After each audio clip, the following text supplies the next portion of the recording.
रे नदिया किनारे साजनया गइल पापा मोर डेरा गइल हो।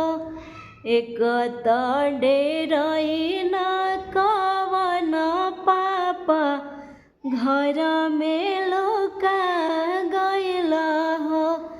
एक त डेरैन कवन चाचा घर में लुका गइल हो। का तू पापा डेरा गइल घर में लुका गइल हो।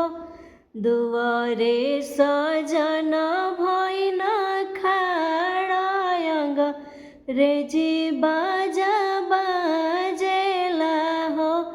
दुआरे सजन भइन खाड़ायंग रेजी बाजा बाजेला हो।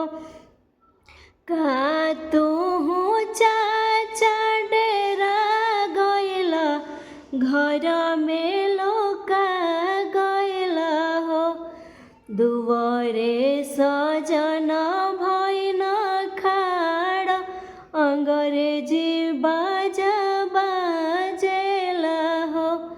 बाजता तो ये बेटे बाजे देहु बजता सोहा मन लागे हो। हमारो सिकड़िया के सोचत काई दे विदा करबो हो। हमारो अंगूठिया के सोचत काई दे